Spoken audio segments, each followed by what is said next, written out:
All right, guys. So let me know when you can see the screen. Cool. Okay, so we ended up with talking about website snapshot, I guess, just the various aspects about the website, and I guess the main focus here is obviously making sure that there's tracking in place, and that we go through the website and we do a bit of a common sense check about layout and stuff like that. I know it's a little bit hard when that's all you do. You look at websites, but when we check out websites for our own reasons, some websites are very intuitive, very easy to go through. Others are not so easy. Well, look, guys, you're in the middle of this. You can make the experience better or worse, or you can actually insist on helping the client have a better website. It's really in your realm to do so. So let's talk about the website key components.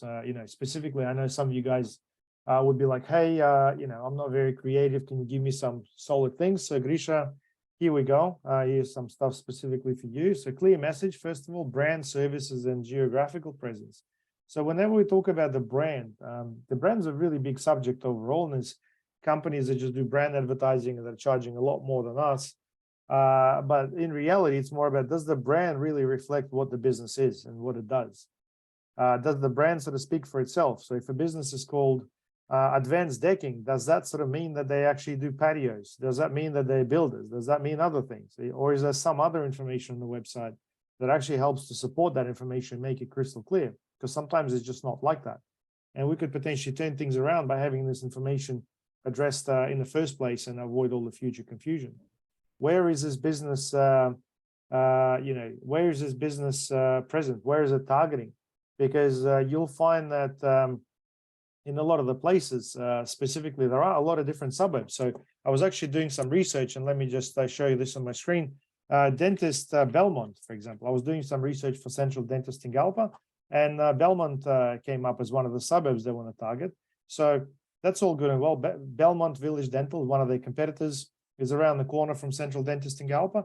But if I scroll down and have a look at these guys, number 2 company, and if I have a look at a few other ones as well, there is actually Belmonts that are coming up. This one's in Western Australia, the other one's in New South Wales. And if anything, like, this whole thing isn't really that straightforward. So if I actually did this due diligence for Google Ads specifically and wanted to target dentists, I would actually be just opposed by one specific competitor. This one, Belmont Village Dental.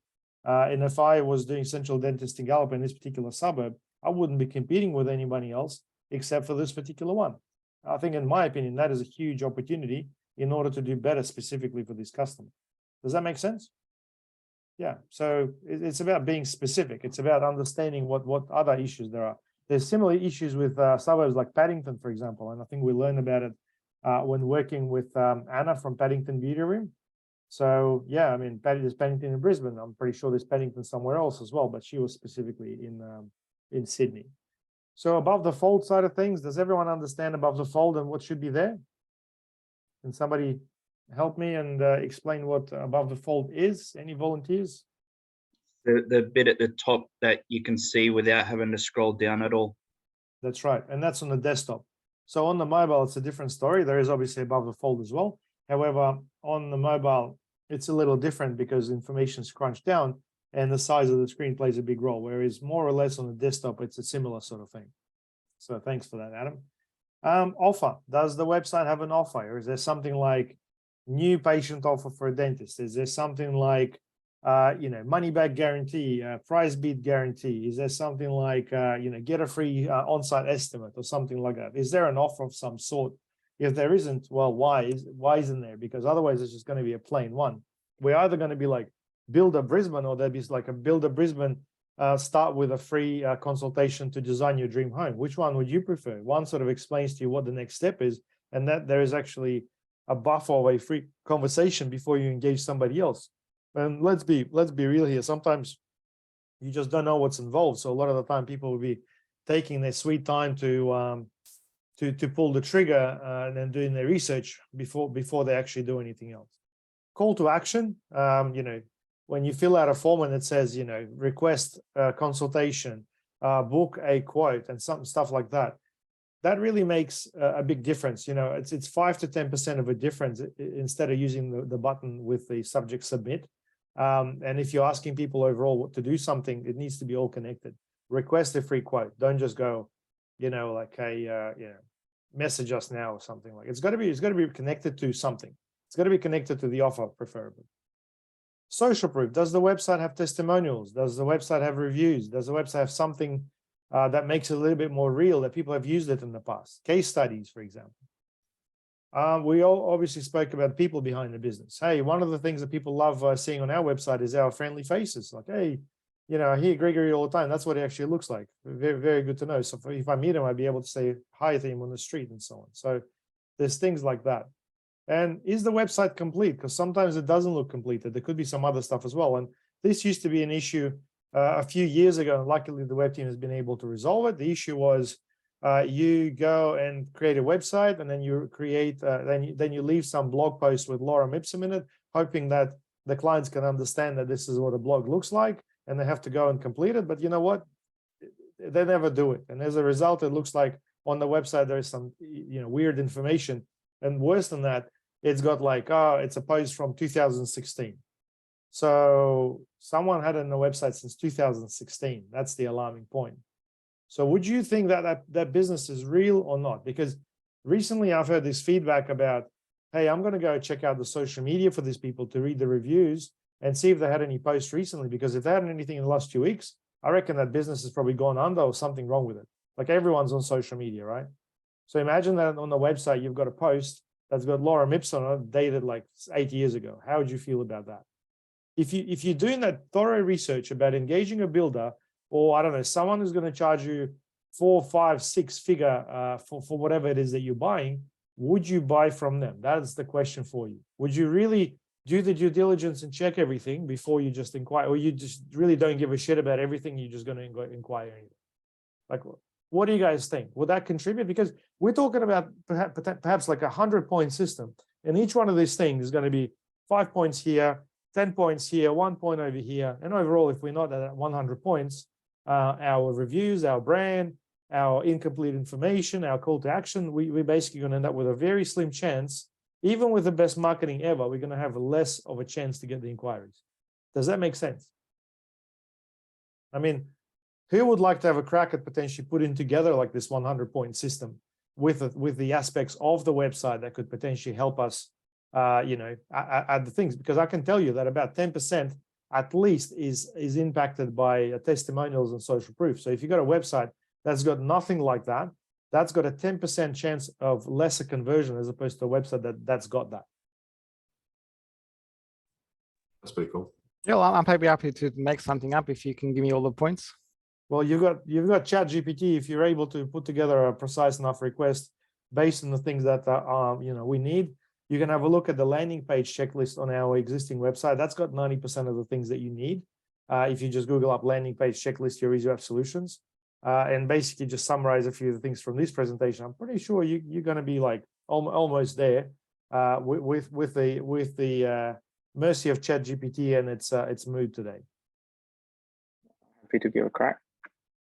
Cool. All right. Well, we've got 2 people. So Gregory and Kai will have a bit of a race to 100-point checklist. I mean, how awesome does that sound? Is your website, does your website pass the YEWS Solutions 100-point check? That is a great way to re-engage past customers, and I think also pick on some new ones as well. Cool. Love it, guys. Any questions on this? Have I missed anything? Can we give some other points to Kai and Gregory to get them a little bit more successful at this 100-point checklist? What else is missing here, guys? I think we've got like a. Oh, you go. No, layout like a mobile friendly, responsive. Yeah. Important. I was going to say, maybe we had that e-commerce conversion rate optimization checklist that we sent to June a while back. I think we should steal a bunch of that. I think we should just keep this focused at the service, maybe product service based, not the stores. The stores is going to be a completely different scenario altogether. There's going to be a very big focus on the products and the product optimization. Let's just talk about the secure Luxes, the Casey garage doors, those sort of businesses for now. Okay. Yeah. Yeah, like photos and stuff, like sort of what the types of photo or pictures that should be on there, like stock images versus actual photos, photos of the team, things like that. Yeah, before and afters, team photos. Yeah, that's good as well. And you can see a lot of these things will come through as a summary, because that's what the website is. The website is a summary of all your online presence that brings it all together. If you look at your Google business listing, for example, it talks about add the photos of the externals of your business, if you're obviously seeing people on site, internals of your business, your team, and also your services, products, and everything else as well. That's what they want. I think, yeah, having photos of something like that on your website would also be very good as well. Yeah, also another interesting thing that we're seeing a lot of is like obviously like photos of past jobs, like before and afters, but then like there's a few clients that where we're talking about people are searching for the cost, and it's good to have like a price guide or like a cost page, even if you don't actually specify the number. You know, just having a page there and saying to people, oh, this is how we calculate the cost. Yeah, that seems to be an important thing.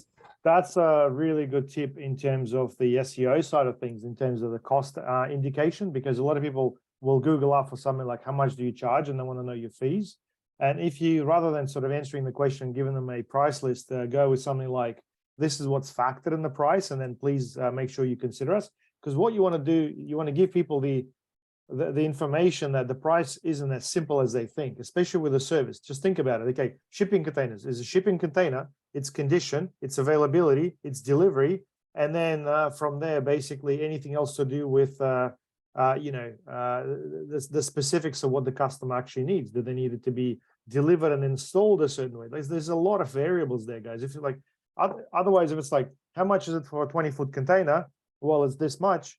Have you really answered the question? Like it's sort of like you're just fishing on the one thing. How much is it for a set of new tires? Well, are we talking new tires? Are we talking used tires? How much thread have we got in the tires? And this is where you're going to have something selling at $100 and something else selling at $500. And people are like, oh, beauty, I bought something for $100. Well, you bought crap, you know, and you have to be realistic. The price reflects the quantity and the quality. You have to understand exactly what you're buying. Another thing about shipping containers as well, and this is often something that's overlooked by us. Let's say we're setting up shipping containers, Mackay website, but it's got photos from port shipping containers. It's like, yeah, they're the same thing. We didn't have any photos, we chucked it in there. But to those guys, that's actually a really big deal. And someone who's actually doing thorough research is like, oh, I've noticed you got port containers on your website. Are you port containers?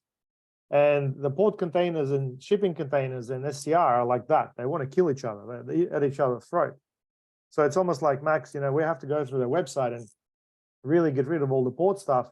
Or I don't know, even use like, I don't know, Mid-Journey or something to generate some photo containers that are not specifically around different brands, because that is an issue for them.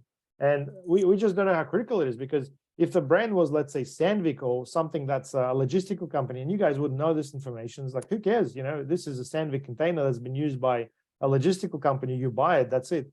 But if it's a company that supplies the containers that is in competition with them, that's potentially a threat as opposed to an opportunity. Does that make sense? Yeah. And besides, if someone's doing the research, hey, I want to buy a shipping container shelter that's going to cost me $25,000. I just spoke to Port before. They were really rude to me. They didn't want to deal with me. Now I'm calling another company and I can see they've got Port written all over it. I'm probably going to hang up because I think I'm going to keep talking to the same people. You know, there's a lot of different journeys that will basically be impacted by all this marketing information. Yeah. Anyway, anything else? A quick question. Obviously, you didn't mention too much like technical side of things, like redirect and all those like Yeah, that's another thing altogether. Like I said, it's just the foundation for the whole thing. I want to make sure we're keeping it simple, and then obviously we need to drill down further on the whole thing. If we're just going to talk the website and this side of things, I reckon we can kill the whole day going into detail. I'm just trying to sort of focus on the key things that are missing, or potentially not as clear at this point. Yeah. Anything else? Another common one I'm getting the guys to do a lot is just floating reviews. Yeah, there's been a few times where like I'm just asking like we should just have them everywhere. If the guys have good Google reviews, it should be a standard where like we just chuck like the little floating box in the corner. Yeah, well, that plus having a chat box and stuff sometimes works really well. Chat box in particular, if it's getting answered. If it's not getting answered, then it's going to be more of an issue as opposed to having that as a bonus. Yeah. Anyway, I'll leave it to you and Grisha, Kai, so you guys have a crack at this checklist separately and see what you guys have come together with. I don't want you to kill the entire day. I want you to use specifically information we already have on our website, your research and AI tools as well. I want you to make sure that you can generate a lot of this stuff, not out of your head, but out of the analysis of what's already out there. Look, we're not reinventing the wheel, guys. Unfortunately, for all you Einsteins out there, everything's already been invented and created. We just need to find it and use it, okay? You can turn that into a quote if you want, but sorry, guys, the Einstein time is gone unless you, you know, can learn to fly or do some other stuff that's not really in line with where the world's going today, okay? Cool. All right, let's keep going. So let's talk about our processes. There's a few more slides here, and then from there, we've got a few other things to address as well. So first of all, with our process, we use a SMART approach, and I've got a slide on the whole SMART approach in case some of you don't know what that is or forgot what that is. I think the process for us is to cast a wide enough net to test the market and assumptions. What I mean by that is oftentimes what happens is we start with a very reserved campaign, specifically in Google Ads, and we don't have enough data. So then we have to waste another week trying to figure out where the market is before we get any real information out of the whole thing as well. And with SEO, you're just plain flying blind unless you really have got some information from, you know, Google Ads or Keyword Plan or something at least. Because if you're just being guided by the client saying, hey, I want to come up with this keyword and this is my market, then, you know, you got no way to really test that information. So cast a wide enough net in order to get the initial data and then fine tune the campaign. I even encourage a lot of you guys to overspend on the budget. So oftentimes the client will be like, hey, I have $1,000 budget for you for the month. Go hard in the first week, you know, spend 500. If you can get the results and show the customer what's working, at least you're able to fine tune things later. But overall, we basically need to make sure that we focus on the results, not on the actual budget. That's the main thing. No, we don't want to overspend the whole thing, but we also don't want to be stretching out this whole thing for a month where everyone wants results tomorrow. That's the main thing, guys. We really need to test things out rather sooner. Communicate to the client what is being done. You need to talk to them, especially if they're starting out or they're trying to do something different. Hey, we're doing this. This is the campaign that we're running. We're going to trial this idea and so on and so on. If you've got that recorded through a conversation using AI or transcribing tools and stuff, you can just, you know, make a reference to it. Hey, this is what we've discussed and we're starting with this point. But oftentimes, because you cover so much in a client meeting, oftentimes you don't have a clear call to action or clear course to go with, unfortunately, because there's just too much stuff being discussed. You need to adjust the campaigns accordingly based on the feedback from the client. You need to ask the client, because if you just, hey, click-through rate is good, leads are coming through, but if you're not saying, hey, how are these leads going? Are these leads converting? Because you may find that some leads coming through, they're converting, but they're not profitable for the business, and vice versa. Whatever is being taken as assumption initially, someone saying, hey, I'm just getting this lead come through. If they don't have an upsell process, and this is not really something that you can resolve that at that stage, it's not something you can help with, but those low-end leads could actually be the best one to grow the business. I mean, think of it this way. Dentists, they are promoting $140, $190 checkup and clean. Do you think they can basically make their business work if that's all they were pushing for and there was no upsell to the whole thing? If they were just focusing on root canals and all the big ticket items, wouldn't that be better? I mean, logically, it'll be like, well, yeah, you're just basically going for the small business, for the small services, but you're trying to create continuity. Well, not only that, it's an upsell opportunity. And besides, the volume of leads comes through the checkup and clean because people look for dentists in an area as opposed to, you know, bridge or implant and whatnot. The difference here is that one keyword allows you to sort of self-diagnose, whereas the other basically gets you to the specialist who actually can do the diagnosis for you, and that's the key difference. So don't think of it as a low end and a high end ticket item, but think of it from a perspective of this particular lead is where the client is at the mercy of the business, where they can actually do whatever they need. They can actually have a proper sales process.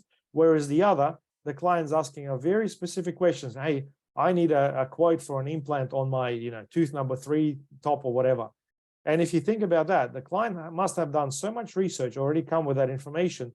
They are either price shopping or they think that's what they need. And if that's the case, I mean, you guys can all relate to customers who can say, I just need you to do this specifically, right? And then because they know specifically what they need, you can't first of all charge them a proper price because they are in charge of the actual thing. There's no magic in it. Like we can't show them our magic or our specialty. They're asking us things, and then they want accountability for every single dollar. Can anyone relate to that? Can anyone explain this maybe in a better way than myself while I grab a drink? Reminds me of Cottesloe counseling. Like, yeah, I remember one time they were like getting a micromanaging about our SEO, and then they're like, "Oh, show us the backlinks you're creating," and then we sent like a small list of backlinks, and they're like, "Explain your rationale for creating this backlink here." I'm just like, yeah, and it's almost like the more you do, the worse it becomes, right? So imagine this: you come to the mechanic, and the mechanic serviced your car, and you're like, "Which oil did you put in my car? How did you dispose of the oil?" Like, if that's how you want to go, do you think you're going to be a pleasant client to work with? Would you want to work with that client if you're the mechanic? Does it even matter? Like, if you put something in there and that's created a problem, 100%, yeah, go and have a winch. But if the person's done 100% absolutely right, it's about trust. So the main thing that's getting violated here is trust. If people go through this thing, it's a trust matter. So really, the whole exercise should be about getting their trust as opposed to just following what they need and questioning the whole thing. Normally with these sort of people, like, hey, I need this fixed, or my website plugins are out of date and I want this, blah, blah, blah. And hang on a second. What are you trying to achieve? Are you trying to get X, Y, Z? What's the outcome that you're seeking? What have you tried before? Well, you sound pretty savvy. Why don't you go and work with WP Engine? That's what they can do for you. They can do the whole thing. I don't want this client. I don't. I want them to get the best response, but I don't want to be in the middle of this whole thing because these guys are very specific in terms of what they want. That sounds dangerous enough. And then you've got two types of people. One, people that have just done enough research to sound like that. And they actually don't know what they want, but they sort of have been advised enough and followed someone. And other people actually savvy enough to do something where they just want somebody done because they're like, hey, I think if I'm going to get somebody done, I'm being real specific, there's going to be lesser room for error. And that's fine. You're going to get people who can basically do that for you, but that's not us. Simple as that. Make sense? Cool. So make sure you don't get stuck. That's the thing. Make sure you don't get stuck with the results. Make sure you don't get stuck with lack of results. Make sure you don't get stuck in the whole space where the client just wants one thing and there's no plan B. There's nothing else to promote. I just want this one service in this one area, make it happen.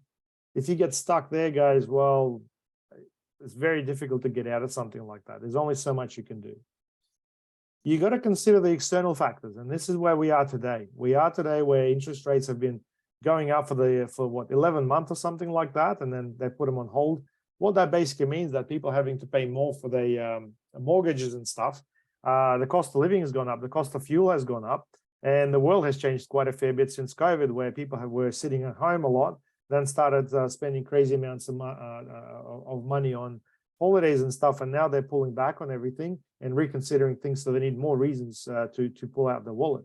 So we need to consider this external factors to do better. And this is where your payment plans, the whole Aqua principle, if anything, comes more relevant than ever. And I guess, yeah, snapshot review is really where it needs to go. Like, I mean, we've spoken about the business snapshot, the market snapshot, and the website snapshot. These snapshots need to be revisited. How regular, guys? Happy for you to tell me, but I think once a year would be reasonable.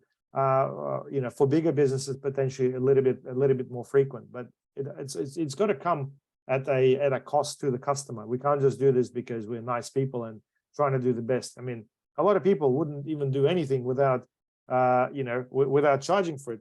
There are agencies that would charge clients for bloody speaking to them. I mean, I think it's totally unethical, but it's not uncommon. Any questions on the process? Are we more or less in line with what we're doing for websites, Google Ads, SEO in general terms? Yeah, we've sort of already got this snapshot thing with the SEO, just not to the same level of depth. But yeah, every 3 months we'll do like a snapshot of how I think with websites we often get stuck on certain things because the client's unresponsive or they haven't bothered to come back. Well, we'll talk about the reasons for that, but overall, try not to get stuck. There's got to be a definite timeline and a deadline for the website to be done. And you have to consider those external factors. Hey, Has the business changed? If it's been 6 months, is that person even there now? Has something else occurred to them? Have they survived COVID? You know, there's a lot of things. And snapshot review, hey, if it's been too long and you're starting to review it, it's going to be very difficult for you to deliver what you've promised them last year, as opposed to what it's going to be now. So that's another reason not to delay website developments and other things as well. It's in our best interest to put a fast turnaround time on things as well as they define. Or you just have to simplify it and finish it, because done is better than perfect. And that's the way it's got to be. Yep. Lisa is looking at the screen as if the world's gone mad. Lisa, is this making sense to you? Yeah. Yeah. Can you relate to any of this? Getting stuck in particular? Yeah, sometimes. Okay, well, hopefully not all the time. That's the main thing. Yeah. All right. So the SMART approach in the past, and so that you understand where this sort of fits, it's about, you know, strategy, setting goals and establishing a strategy. Are we trying to exercise the full funnel? Are we trying to generate leads through search? Are we trying to do a follow-up strategy? Are we trying to do remarketing? Are we trying to push for a particular guarantee or an offer, and the business basically sells that way? That's what the strategy is all about. It's never the same. It's always tailored to the business and how they do things. It may be similar, or the mechanics of it could be the same, but overall, the one thing that's always missing in the strategy is the follow-up, because we expect the clients to do it themselves.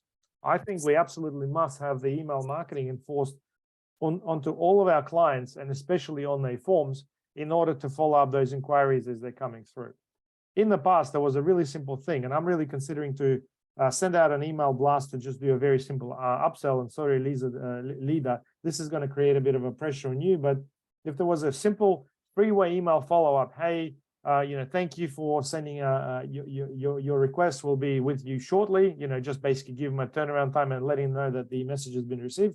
Secondly, a couple of days later following, how do we go? Because obviously within a couple of days, you'd be expected to for the client to get back to this person. And thirdly, potentially, hey, you know, with our business, these are some of our case studies, testimonial, whatnot, a bit of a snapshot. It's going to be much easier from there to turn the whole thing into email marketing. But most importantly, you are creating a bit of a confirmation as to when something's been sent. How many times have you looked into your email to find a date of purchase or a snapshot of something? Like whenever you buy something, you're going to have an email confirmation coming through of that action. You spend the money, bang, this is when it happened. When you need to look for it, you'll be able to find it in an easy way. Well, what's different about a service business and you making an inquiry to them and then in the future wanting to find something like that? I see only very few businesses do anything like this.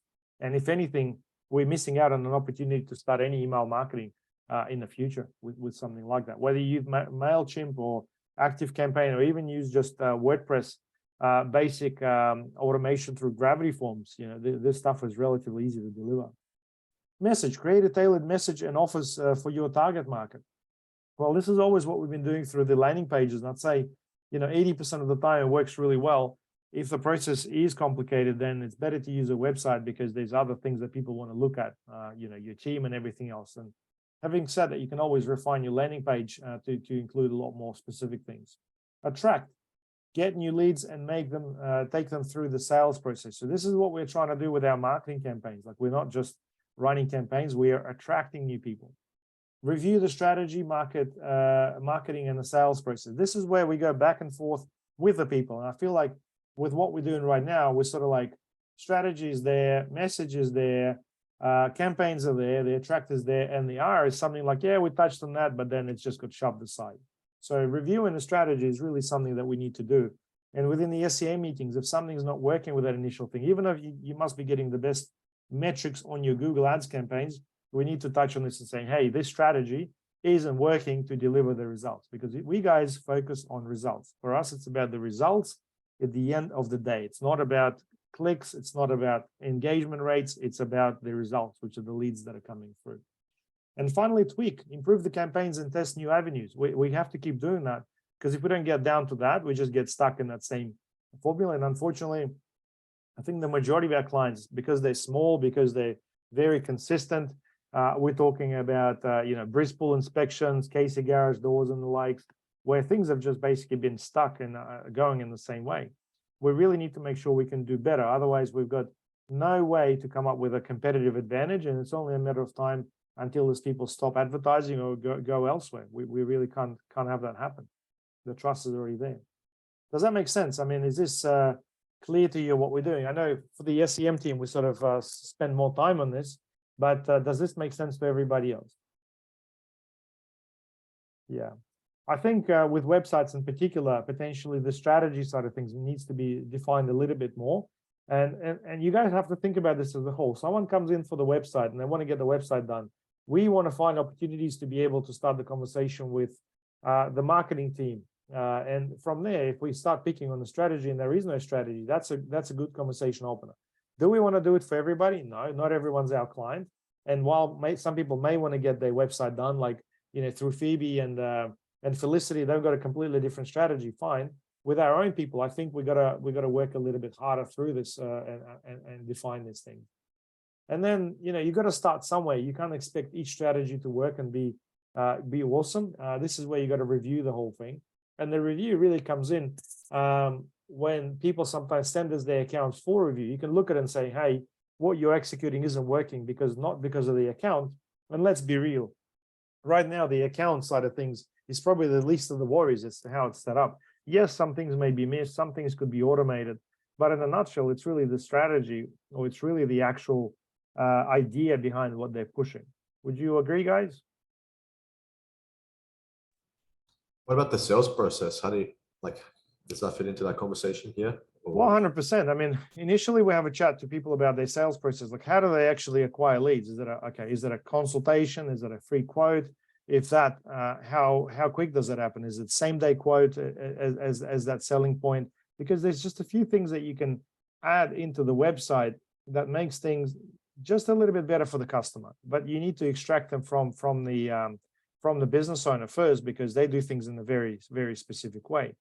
And then the sales process is really more about, okay, we sell people based on the fact that we've been 15 years in business. Okay, I'll give you a real example. Shippingcontainers.com.au, Neil, they sell on the fact that they tell everybody that they are the retail arm of Trade Corp, even though like Mark refuses to put it down on the website. Trade Corp is the well-known company for all the businesses in Australia because they've been around for 35 years.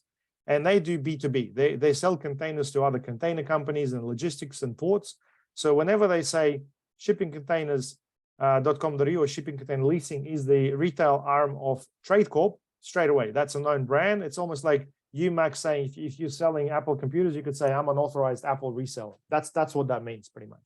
So once you sort of identify one of these like major selling points, it's just got to be included. Like you just can't leave it out. Unless, of course, you are Trade Corp and Shipping Containers who have their own ideas that sometimes make no sense at all, but that's how they work. The reasoning from Mark around not utilizing Trade Corp, because I would love to have Shipping Containers by Trade Corp on the website, that would just go through the roof. He doesn't want to create too much competition for people who buy containers from them.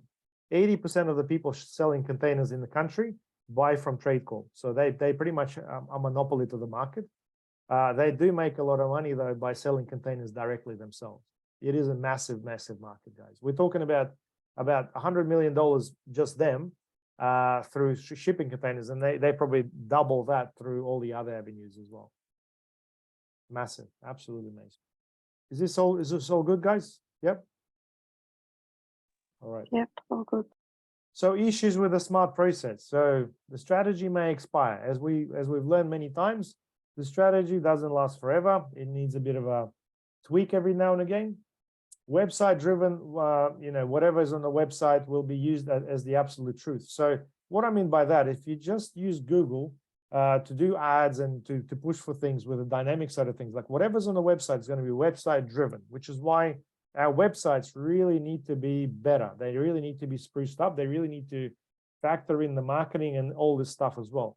I mean, you're probably thinking, Grisha, that, oh yeah, it's marketing and the marketing team is going to come in and do this. Well, it may not happen unless you actually understand what the purpose of this website is. And there is an opportunity to charge more for a specific problem that just hasn't been touched on. We don't revisit smart process sometimes, and that's our Achilles heel, and we need to do that. Client doesn't always know about the smart process and things we can just take care of it all. So if you think about this reviewing of the strategy and improving side of things, clients just think that we're just going to do it all. They don't know if it's something that they need to have input on. And I've spoken to customers many times, and maybe this is just something that makes them feel better. It's like, oh, you know, I just thought that you know what you're doing there, and I was just expecting you to make all these changes. Well, it works two ways. We're going to go and make some changes unsolicited. Some clients will jump out and say, who's changed that? Other people will basically be very thankful, especially if something like that works as well. And then, yeah, most importantly, business goals change as well. I mean, where in the past, let's say SecureLux really wanted to focus on getting more leads to be able to sort of hire more people and have more resources. Now for them, the goal is really more about sustaining that brand and building up the brand and supporting the existing salespeople with enough opportunities to work with, but not through the Google Ads side of things, but through all of their marketing follow-ups and everything else as well. So that whole thing has changed as well. So any points on that before we jump into some of the accounts to review, guys? We've obviously covered quite a lot over the two sessions, but some of the review things may take a little bit of time. Anything in relation to any part of this presentation so far? Yeah, well, I can just come in here with WebM. So that's the whole idea behind WebM is to actually work together with the marketing agencies, whether that's with YEWS or other agencies, and yeah, really make that whole website thing being dynamic and I guess work together with the marketing. So we're definitely developing processes to touch base with the marketing agency once in every while and make sure that the website is up to scratch. And yeah, really pushing that idea that we're working together with the clients or the agencies for whatever marketing needs are required. So that's the whole purpose of WebM. Anything from you, Luke? You with us, mate? I'm with you. All good, mate. Yeah, I can't agree more. We definitely need to be touching on this stuff more often with the clients. Well, it's not just that. It's almost like we gotta rejig our process and make this a little bit more client and business centric, as opposed to us basically focusing on doing all this miraculous tweaks behind the scenes, because essentially that part is becoming easier. But if we're executing the wrong formula, if we're mixing the wrong ingredients, we're not going to get the juice that we're after. That's just the basic terms that would describe the situation. Yeah. Anyone else, guys? Anything else before we jump into some of the accounts? All right, let's go then. So accounts to review. I picked a couple that basically would probably reflect a couple of recent issues and potentially issues to come, and how to potentially address them as well. So I'll go with my side of the story. And look, like I said, I'm not the smartest guy in the room. I hire some of the smartest, which is where I will need you to sort of help me complete the picture. So yeah, guys, let's have a look at this. So before we spoke around some tools about the due diligence. So let's have a look at Clean Genie, for example, right? So the whole thing with Clean Genie was about the fact that these guys have decided to change the aim of the SEO. Max, can you just remind us exactly what happened there? Yeah, so the SEO was going great last year, all of last year. Like he was super happy, getting jobs, leads, and then towards the end of the last year and start of this year, that it sort of just started to die off. And then he came to me panicking, saying like, "Oh, what can we do?" And then he sort of said to me, "You know what? I really need this house washing Brisbane leads." So that was a keyword that we weren't particularly focusing on. We're ranking like number 4 or something. And he basically said, "All right, like let's screw over stuff that we've been targeting before. I want to rank 1 for this house washing thing." So yeah, I basically said, okay, and we changed the targeting. Okay. So basically there's 2 things there. So previously everything was being pushed more towards gutter cleaning. Yep. Gutter cleaning, roof cleaning. Yep. And, so if we're going to look at gutter cleaning, just get a bit of a snapshot. So there's roughly about 30 million pages there for something like that. Roof cleaning. So we've got roughly about 191 million pages. And then if we're going to look for house washing, and I'm looking at very general keywords, we've got about 688 million pages or something like that. So it's like, if I was driven by these numbers, I'd be going, oh man, like that sounds like house washing is definitely on fire. Well, it's a very primitive way to do this research, but you got to start somewhere. And like I said, don't be fooled by things like that. So I'm just going over things that potentially will pop up in clients' mind, and you may find some of their reasoning around these things like, hey, there's a lot of pages for this. There must be a big market behind that. Well, okay. So let's use a few things. Let's use ChatGPT. Let's use Keyword Planner and a few other things to test our market here. So first of all, okay, what is more in demand in Brisbane? And I don't know, like I haven't done this before, guys. I haven't done this particular search. You can even see my history there. Roof cleaning, gutter cleaning, or house washing. I'm going to put that through while that's getting generated. I'm going to go into the Google tools. What the hell is this? The Google Keyword Planner. I'm just going to do some basic searches, guys. And I know that, Max, you're probably thinking, Joe's asking me things. This isn't really a part of, what I'm doing. However, if it's a major client who's been doing a few things with us, we build their website, we're doing a few things, and it's a major change, and you're not sure how this is all going to go, the guy is just purely not understanding the significance of this change. We need to run the actual volumes of the keywords to find out what's going on. So we're looking for house washing, we're looking for roof cleaning, and we're looking for gutter cleaning. Now, in comparison with people searching through Google and seeing the number of pages, which often misleads people, this is actually the volumes of searches per month in Australia, which is what we've got set up. And if we compare these keywords, we're going to get some interesting numbers. So what we're getting here is that house washing is actually getting 1 to 10,000 searches per month. And these numbers are obviously very vague, but overall what you're looking for is just the differences in the numbers. Roof cleaning is about 1 to 10,000, but gutter cleaning is actually 10 times the size. So his initial focus was on gutter cleaning, and a lot of the inquiries, if you look through them, we have a huge log of them. I'd say 95% of them were gutter cleaning. That's where the whole thing really started. A lot of people are concerned about gutter cleaning because if the gutters are stuck, it's a fire hazard, it's a rodent hazard. There's overall been a lot of different awareness around gutter cleaning and the likes. Roof cleaning, it's almost like, well, what's going to be impacting my roof cleaning? Birds, basically pooing all over it. There's leaves falling. There could be some mold. But overall, it's not really as painful as the whole gutter cleaning side of things. But you have to drill down on these things. House washing, it's more the aesthetics of your home. And if you're going to push for that, now we're talking about people who want to have their house clean, as opposed to need to have their gutter clean. Now, we previously spoke about the want actually driving the business, but if the want is connected to a need, in the case of fire hazard, for example, that's where the whole thing becomes really powerful. Whereas if you're just basically going to stick with the want and the economy is going to change, you're going to shove that want a little bit further aside, unless there are other reasons to buy something like that. So let's go back to our ChatGPT and see what that comes up. It says it's difficult to say definitely, so it's always got a bit of a disclaimer. Roof cleaning, gutter cleaning, house washing are all important maintenance tasks for homeowners. And what I like about ChatGPT is not sometimes the direct answer, but it's the other things that it alludes to as well. That need to have done periodically to keep their properties in good condition.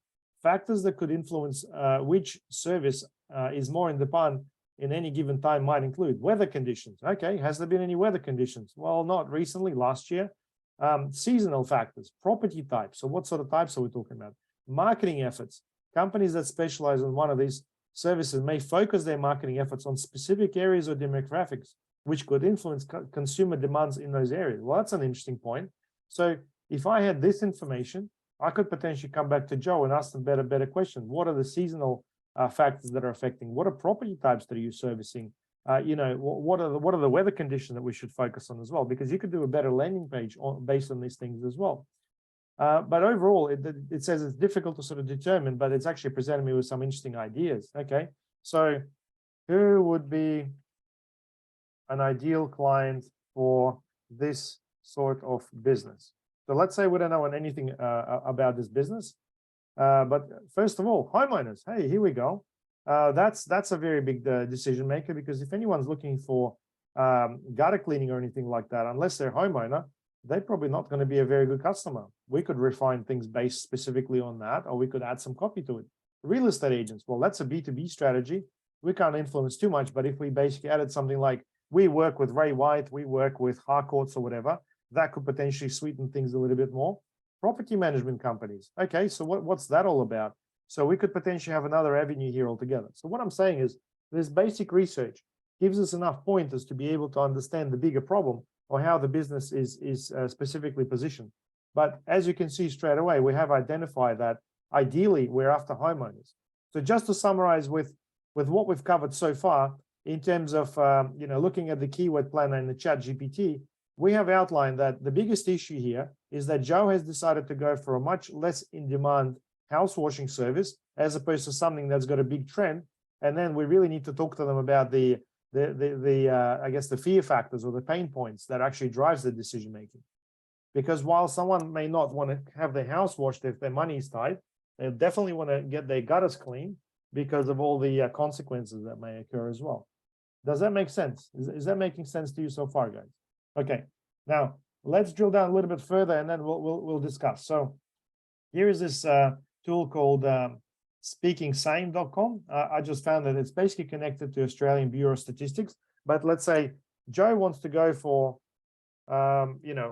suburbs like Inogra, for example, because it's nearby, in order to be able to target. And you can have a look at this profile, and it sort of gives you, okay, so there are 21,000 people living in Inogra. The way this tool works, it actually finds all the neighboring suburbs. So there could actually be a number of suburbs. It's not just the one. And then it tells you about things like weekly income for the actual household. So it actually gives you that. So what you can actually do from here, you can actually compare this to another suburb. So for example, he wants to target that specific point, but let's say I want to go and focus on, let's say, Manly, which is around the corner here, which I know is usually a better suburb, but let's just see if we can compare the two. So it basically tells me that here in Manly, we've got, the weekly household is actually not as good, but there is plenty of other factors that could potentially help me influence the whole thing.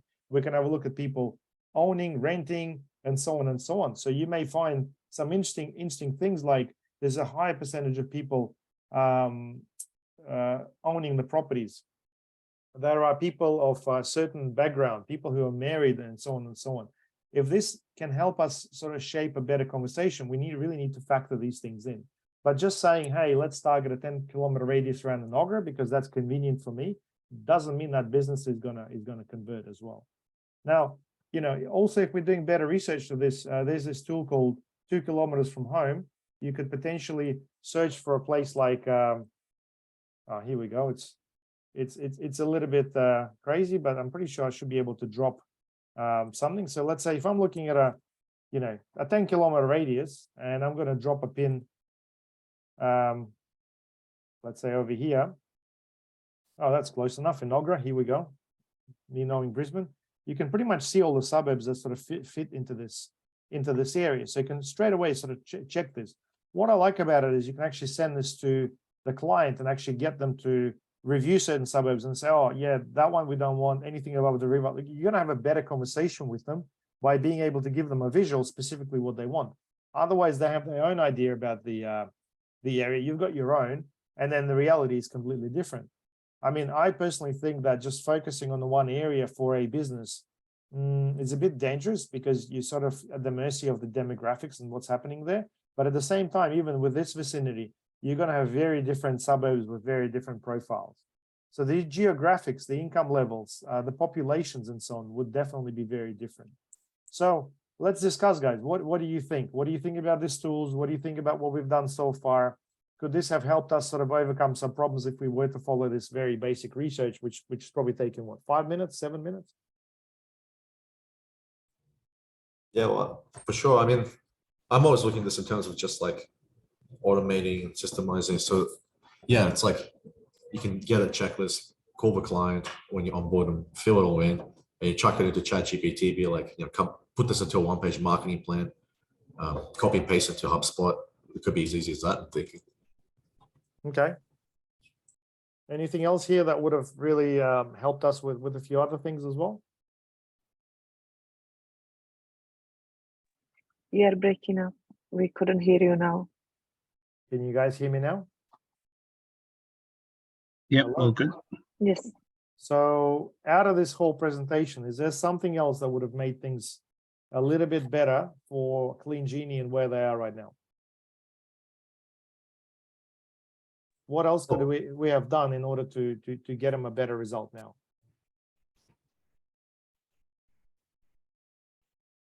Like the other thing is like, because he kept telling me about his, as far as the sales process, yeah, about those upsells. So his whole thing was about the upsells. He kept going on about those. I mean, maybe there's like other ways to create those, like package the upsells that other companies are doing that he hasn't considered. Well, You know, you if need he's- a starting point. You need that shirt in the alleyway to get your attention through, right? You can't just go for that whole holy grail. I think the problem with Joe is that he gives you a lot of information, which is actually not relevant to that customer acquisition process. It's more the sales process, which doesn't really help you with the marketing because the sales process occurs afterwards. Yeah, yeah, yeah. I just thought that was interesting because, like, I think where I missed something, like talking to him, was the fact that, yeah, like the gutter cleaning turned out to be a better target than the house washing. Because the way he made it sound to me, it's like, oh, you know, house washing, like all my competitors are going for house washing. You know, he sort of just really said pretty much like, I just want that. So you know, that I sort of took his word for it. And yeah, we Yeah. decided to target everything on that. Okay, well, reality check and attention check. So, Sam, why is it that gutter cleaning is better than house washing? I just want to make sure we're all listening and we're all on the same page.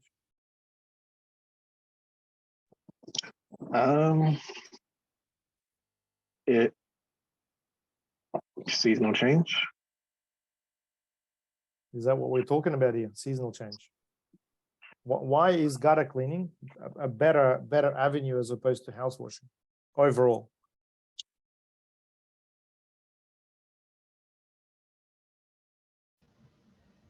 Volume, the amount of people searching for gutter cleaning versus house washing, and the amount of work. Yeah, what else? There's more demand. Yep, that's exactly the same as Luke said. What else? It's something you have to get done. If you can't do it yourself, you know, it's actually a crucial service. You know, More of a pain point, right? Yep. Okay. And You also started dominating the search on, like you start ranking higher for the ones you try to focus on this keyword, then you start dominating over there. what about perceived value, guys? How much do you think house washing would cost compared to gutter cleaning? Shitloads more. I think it's just much easier to enter the point with the customer, especially if you understand better with the Clean Genie's business model. Then once they have the contact, you can start different type of marketing to upsells. Yeah. I think for business wise, that's probably better in terms of lifetime value. Yeah. So Kai, what's happening with that Google Ads at the moment, and what are you guys discussing at the moment? Because I've gave you a few pointers. I think you've emailed Joe a few things as well. What's changing at the moment? So had a chat with him yesterday. Basically, was talking about an offer based on the competitive research. Everyone's giving a fixed price type of offer. So he gave me a bit of a number, and we'll know he's not the cheapest. But the idea, just like we're targeting a much richer suburbs, not the budgeting one. So despite the price probably a bit higher, but we can position ourselves a bit more premium, which is probably most people are going to think in that way when we see the higher price. And from there, we get a lead, and then get Joe to to the front door with the customer, and he can start upselling on different services, and start generating cash flows, which is the block for the business. And then that's where we start to target a different type of service, which is, I think that's where Joe want to start it, only focus on house washing because it's more profitable, has a bigger job, which is, I think, is all the business owner have that kind of mindset in a good time, especially COVID. That's great, but now is a bad time, and you've got to change your strategy because the market is changing. Yeah. you guys will find that some businesses just sort it out naturally. Other people's are really stubborn and just learn over time. So for example, Casey Garage Doors, if you're going to talk to Haney, he's going to get more than 80% of his inquiries about garage door repairs.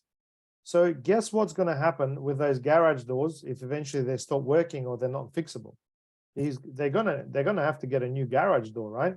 And guess who they're going to come out to and get it done with? Someone who they know already and trust, right? So that's typically the process. On the other hand, we've got Beyond Heating and Cooling, who's always been like, nah, I don't want to do any repairs. I just want to go for big ducted, I want to go for this evaporated cooling and so on. And hopefully throughout this presentation, you can understand if a client's specifically looking for evaporated cooling heating system, they're going to be a pain in the ass because they are asking for very specific things. I mean, I'm not sure about you guys, but in Melbourne, when I lived there, you ask someone about the heating system, they'll just say, oh, I've got a gas one. That's all they can tell you. Whether it's evaporative, whether it's whatever, they wouldn't be able to tell you. A standard person would not know that information. All I can tell you for a fact that when something's not working, they would inquire to get it fixed.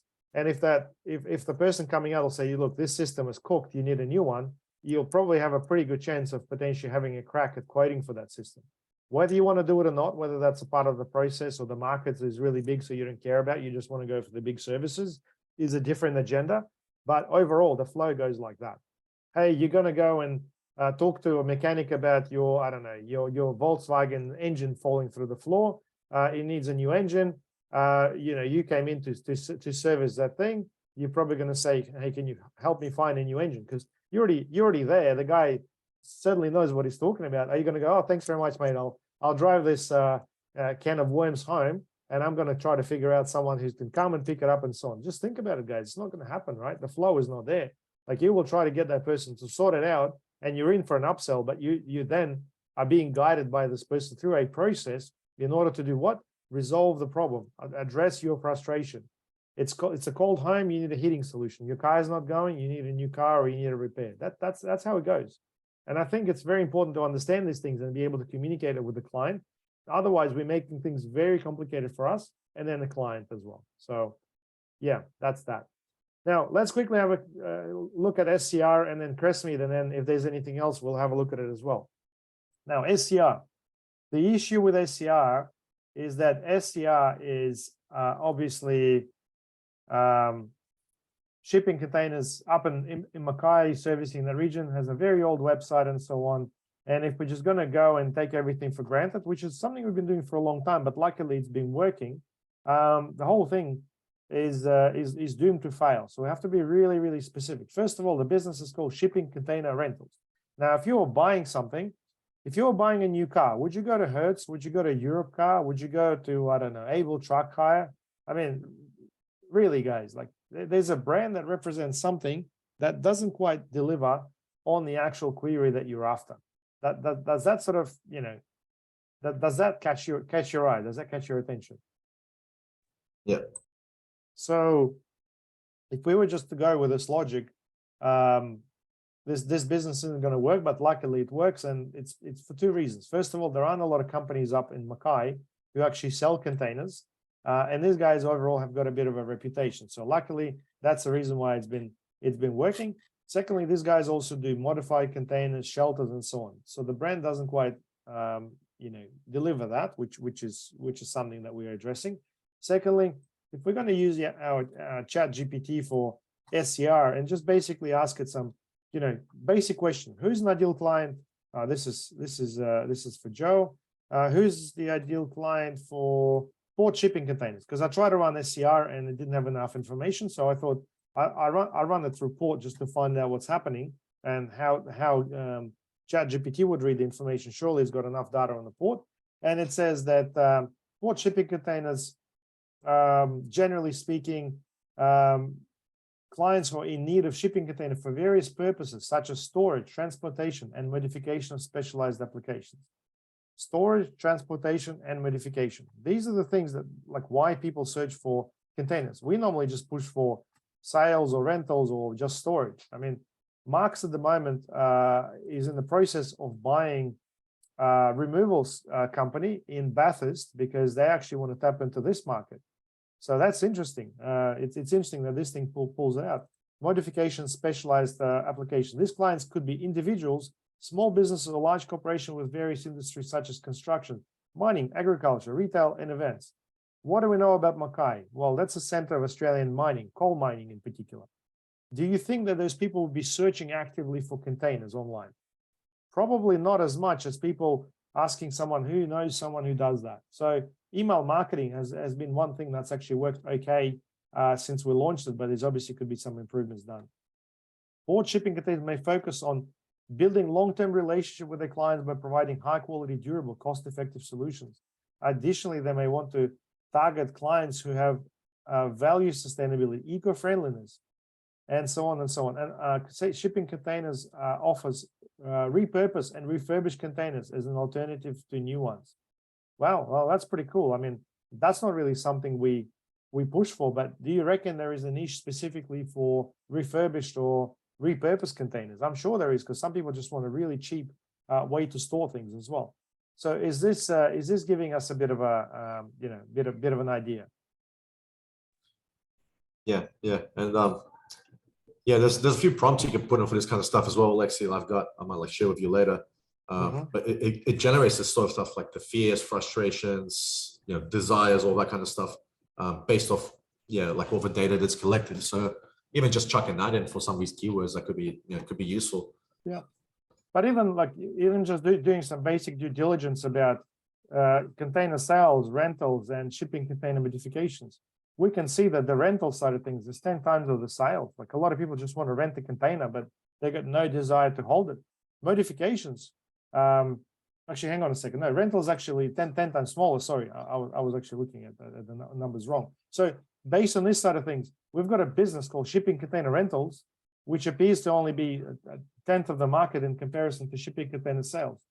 Don't be guided by these figures as the holy grail.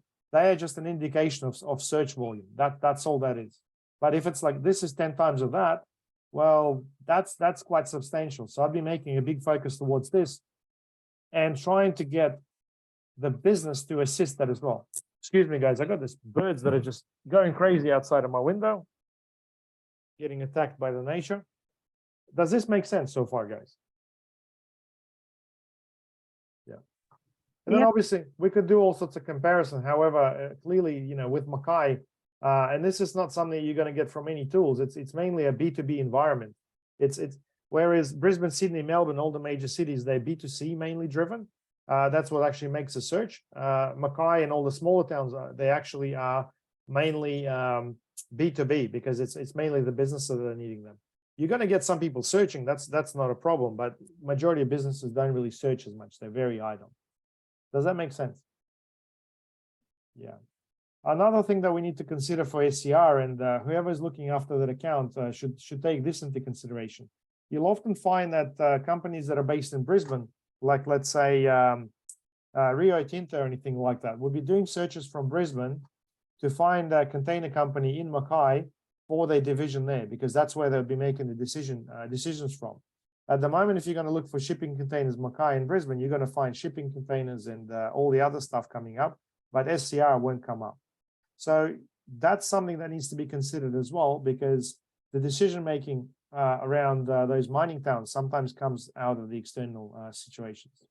Does that make sense? Yeah. And lastly, Crestmead Dental, guys. So I'll just talk about it because you obviously get the gist out of the whole thing. The whole idea with dentists, guys, like, I mean, who can tell me what are dentists trying to generate? What do they want out of their marketing? Like, what's the goal? New patients. New patients. Exactly. It's new patients, guys. And what happens at the moment is a lot of the marketing that we run taps into the existing patients. And if you think about it, that's exactly what Google's trying to do. They're trying to find the absolute lowest low-hanging fruit in order to get the conversion. So all the AI stuff would basically find people with the intent, and oftentimes it's the same people, and get you to actually inquire on that same business. So if anything, this automation actually defeats the purpose of what this business is trying to do. So we look at the results and we see an awesome number of conversions and a really healthy conversion rate. But as a result, half of these conversions, or I'd say about 40%, are existing clients. And these people are going like, man, what's going on? I'm not getting any new patients. We're like, man, you had this many conversions. And they're like, no, I'm not getting any new patients. So it's a bit of a dead conversation, really. So recently I've had a similar conversation with Dr. He from Central Dentist in Galpa. And this is what I've sent him through. So I've basically done this whole research according to what he's wanted to do. And, you know, while the situation that we need to address is Crestmead, I want to use Central Dentist in Galpa as an example so you guys can relate to what I'm talking about. So first of all, Central Dentist in Galpa and the 5-kilometer radius, which is typically what would constitute a person driving to see a dentist. 5 kilometers is quite reasonable unless you got quite a relationship with them. This is the area that they're targeting. So I basically look at the whole thing and, you know, I define the target market as men and women, you know, 80-20 split, because obviously women control the household in terms of health and everything. So if we target women, we typically get the whole family, kids and husbands. Age 25 to 55. So people with money, with a bit of decision-making and teeth problems, because let's be honest, the whole dentistry has advanced and people are educated enough to be able to look after their teeth until about the age of 25. And that's when things really start to happen. True or false, you can guys check yourself. But then focus on the whole ACO principle and specifically around convenience if people are driving through these arterials. Now, based on the suburb profiles, according to this compare tool speaking the same, I've identified that Belmont, one of the suburbs nearby, Cannon Hill, Carina, Tingalpa, and so on, have got these populations with household income. So I've highlighted the ones with the highest household income and a fairly large populations as well. And then I had a look at the competitors and basically seeing exactly what these guys are offering. So out of all these, there's only one in Cannon Hill that was doing the checkup and clean offer. And the other ones didn't have anything like that, except for they had mentioned for senior discounts, which could potentially be good. But then in terms of opportunities, you know, the Belmont one, like I said, has got results from Western Australia and New South Wales. Other ones didn't really have much standing out. Gumdale dentists have got outdated offers from 2 years ago. That looks a bit stupid on their website in the promotion section. And then Maloof Dental, who's considered their biggest competitor, has actually got a focus on cosmetic, and they started doing general relatively recently. So in terms of offers, I recommend pushing the new patient offer, which I think from memory is $189 or something like that with checkup and clean, in areas of Belmont and Gumdale and Manly West, which is where their competitors come up but don't have any new patient offers. And regarding Cannon Hill, I thought it'd be worth the while targeting that suburb with some sort of a value add or some sort of an offer that basically is different to the new patients. So I think overall there's plenty of opportunities, but the biggest issue is these guys have a very big penetration on Tingalpa. But if we were to, let's say, get their list of current customers load, I mean, we could actually exclude them from their marketing, or maybe not even target Tingalpa at all, since they actually get a lot of those people anyway. So these are some of the suggestions. Then I basically look at the whole estimate of acquiring a new lead and put on the higher end of $55, ask for a budget of $2,000, which would generate about 37 new patient inquiries. So at the moment, they get about 15 per month, new patients. With 37, they would be super happy. And this is the guy who's like, hey, I'm happy to pay whatever, as long as we can get new patients, because that's the one thing that matters. And then with the approach, I basically spoke about negating Tingalpa and using the list and stuff, but then also having 4 distinct profile audiences. People who are new to the area, basically target people who moved to the area or traveling through the area. Second profile is people who are looking to change dentists, and you can have a different copy around that. People that are looking for a service that their current dentist doesn't provide, like whitening or a smile makeover. And profile 4, people needing emergency service. And these guys have recently decided to push Saturday and Sunday opening hours, which is going to be an absolute killer for everybody else because no one else is doing emergency services. So this one alone can basically make this whole thing happen. So I basically recommended them running ads through Google until 3 p.m. because historically it looks like it's basically the morning people that are converting.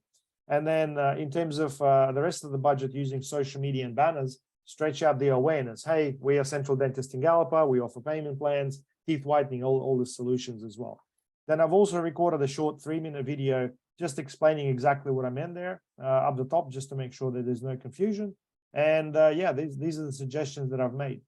I've also in PS have included a free month of email marketing because it's something that we were doing in the past. He was super happy with it, but he didn't want to continue with it because he thought it was the one service with social media, and we did try to glue that together. So this is an example of how I use that research in order to basically put this information together and come up with a better strategy, identify new audiences, and be able to target the new patient. I think this is a rinse and repeat strategy for Crestmead Dental, if you ask me, in order to be able to find out where their customers are and where they're not. And sometimes if you ask the customers directly, you'll find out they'll tell you, hey, most of my customers come from this suburb. So speaking to Sam, he'd been able to tell me that Carindale is another very good suburb where new patients come from. Now, I know this is a bit of a brain overload, guys, but what do you think? Is this making sense to you so far in terms of reviewing this particular clients? And do you think you'd be able to do something along these lines in order to identify a better way to move forward and understand the actual goal of the client and be able to help them as well? Yep. Short and concise, Max. Yeah, my answer, chuck it all into a prompt and then automate as much of it as possible. Well, as long as you know what to ask. Yeah, okay. Yeah. This is a very simple analysis, guys. This is a very basic research. There's really not a lot of stuff that's like, I didn't know this and stuff. It's just more really about putting this in the conversation, asking the questions, and being able to come up with a way to get the customer to their goals. You're probably wondering, how are we going to do some of these things? How are we going to target people with X, Y, and Z? Well, while there is no targeting around some parameters like, hey, people who just moved to the area, specifically, we can have a message around this. New to the area, looking for a new dentist, check out Central Dentist. Like the message itself is the conductor of what you're trying to do, guys. Any questions, any remarks before we move to the next part?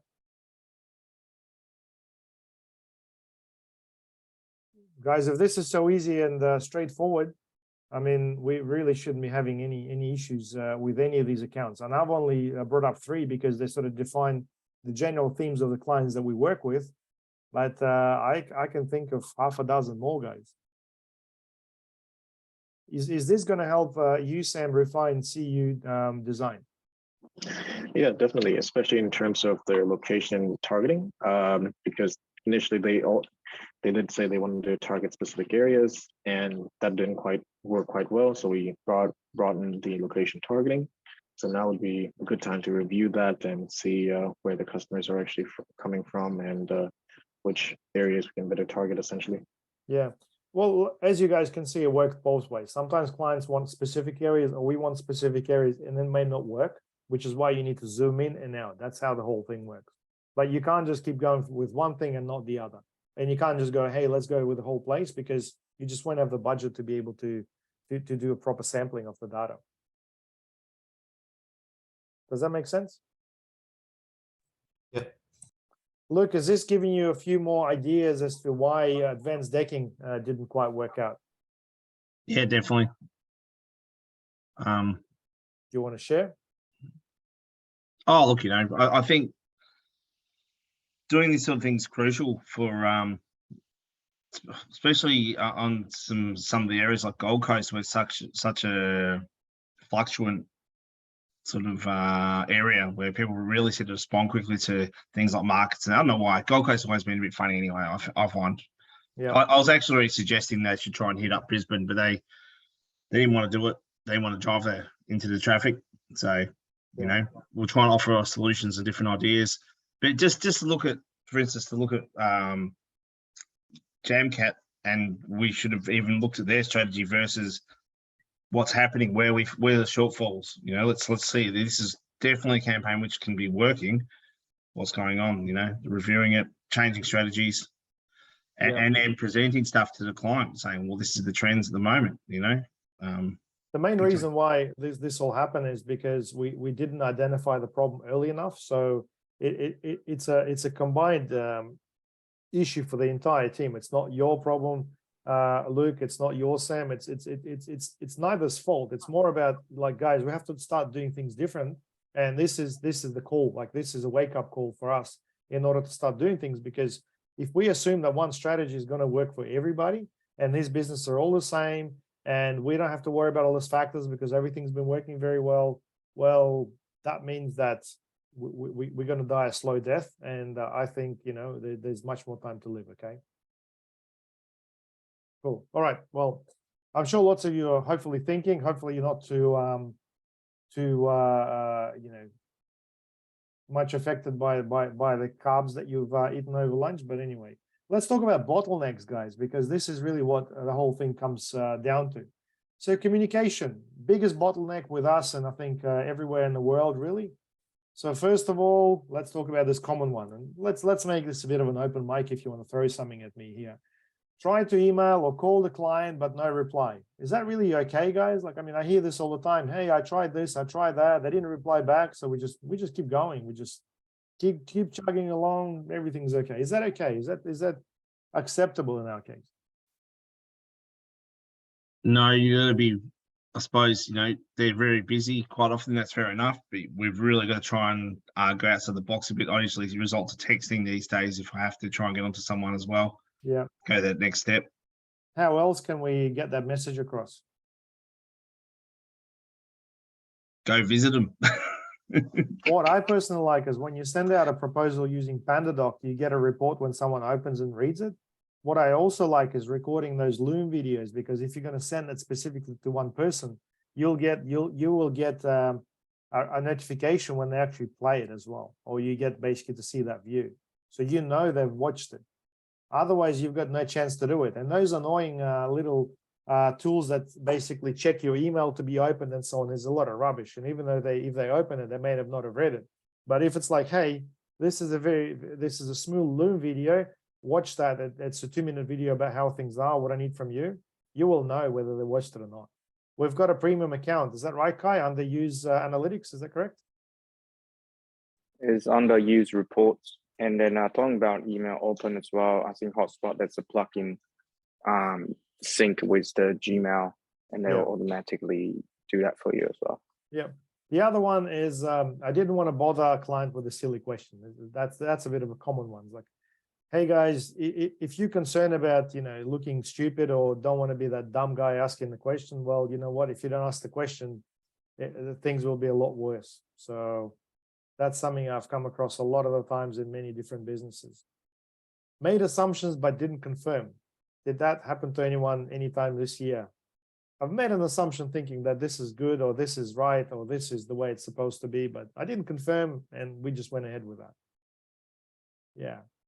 So if that's the case, guys, I mean, I'd rather, you know, say something than be sorry afterwards. You know, have to really understand the consequence of things. Assume that the clients know what they're doing. How about that one? I think that's probably one of the common issues with a lot of our accounts. They knew what they're doing. They asked me to do this and I did that. I'm the good guy here. Well, if you guys know me for long enough, you know, have I ever gone off at you for doing something in a certain way? It's not you know, it's not in my nature to do so. If someone asks you to do something, you do it. You are the one doing the whole thing. It's not about me doing something right or wrong. It's just about you taking charge and delivering the right outcome. I mean, you have to understand that the client doesn't know everything, but then it's just for you to take the responsibility. The clients have asked Leader in the past to send out Anzac Day promotion last year. That's, I think, a bit of a milestone. Leader, do you want to tell the team about that one?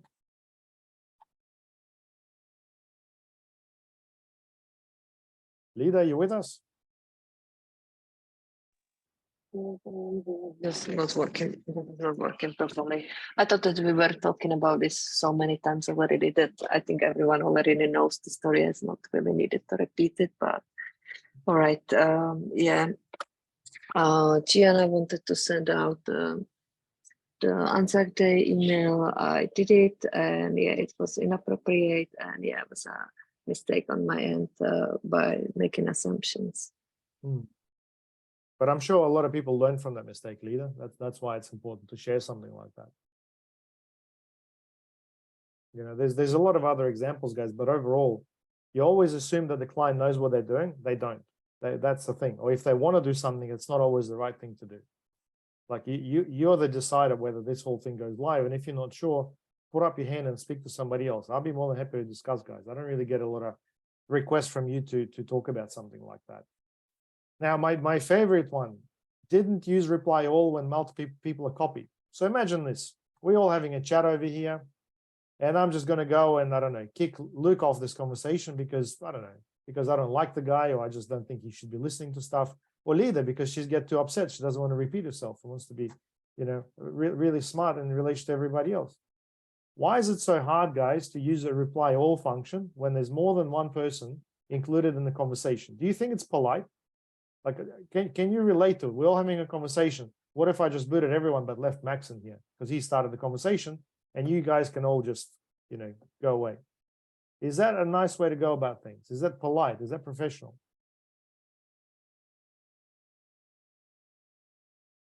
Anyone? Nope. So what's so hard about reply all, guys? I mean, why is this? Why is it like we've been working together for so long? It's 2023. Everyone more or less aware how email works. Yes, there is a forward button, there is a reply button, and there's a reply all button. You know, like seriously, kindergarten stuff. Leader, like this is the part where we you know, we go over things that are really basic, but they need an answer because otherwise I don't understand. Like my kids are 3. I'm pretty sure if I ask them to press reply all button, they'll probably press the button when needed. Okay. So why is that such an issue, guys? I just want to know. I don't think anyone does it on purpose. Maybe someone did it like by mistake that they put just a reply instead of reply all, but I don't think someone would do it like on purpose, purposely like So kick out someone. If it's a mistake and it gets done all the time, where the client doesn't get a reply, or something that gets replied requires someone else's input, but it doesn't get input, what's the significance of this forgot? What's the significance of this didn't think? Like, I mean, guys, I may forget, if I'm going to forget to stop for a red light because I make a mistake, what do you think is going to be the consequence of that? If I forget to pay my registration on time for my car, what do you think is going to be the consequence of that? I've actually done that once. I've been pulled over and fined $350 for that. What's the consequence of not paying your car registration because you forgot about a certain email? Your insurance void. If you get in an accident, you don't get covered. You get a fine. And yeah, a lot of other things are going with that. The consequences are severe for these things, guys. I don't understand why when we talk about clients and them spending $20,000, $30,000 a year with us, it's any different. Like, I don't understand. I mean, please help me understand, guys, because you guys are still thinking that this is a game. Like this is a little mistake that you can get away with. It's not that simple, guys. And I understand if it happened once or twice. I see it every single week, guys. Every single week. Client calls me up and says, I sent that email to Max and he wanted to reply back. Oh, Max is not around. Okay, fine. But I don't even know if Max tried to reply or not because he didn't bother to keep me in the reply. So what do we need to do, guys, in order to eliminate this problem once and for all? Like, I mean, the only way to get something to happen is to apply extreme attention and stress onto it so you guys will feel the pain. Hopefully you're feeling my pain right now. We've actually lost clients in the past because of things not getting done a certain time and people not being replied in a certain way. It's happened.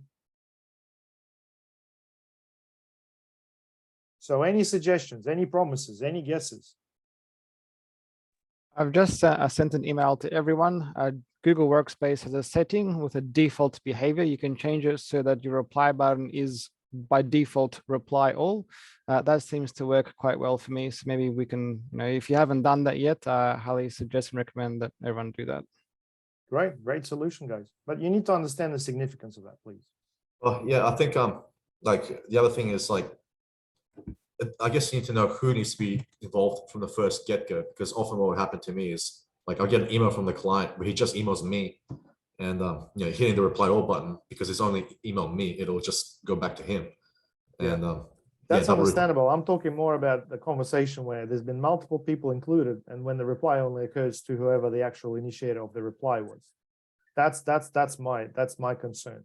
The rest, you starting a conversation, relevant parties, well, that I have no control over, guys. That unfortunately happens to me all the time. I get clients just emailing me saying, Alexei, can I pay for that? Can I cancel that? They'll call me about that. I've spoken to many times. We've got Sarah, we've got accounts, we've got all the other things. They still choose to reply to me. So in that case, what I do is I reply to the customer and I would copy somebody else in there and I would say, no worries, we'll get this done. And then if it's Gregory, I'd say, Gregory, comma, can you please help me with this? So that's the way it would happen. And Grigory would get a conversation along with everybody else. And then when Grigory does that, if he's going to reply to all, everybody's going to see that it's been done, including myself, who's actually had that conversation.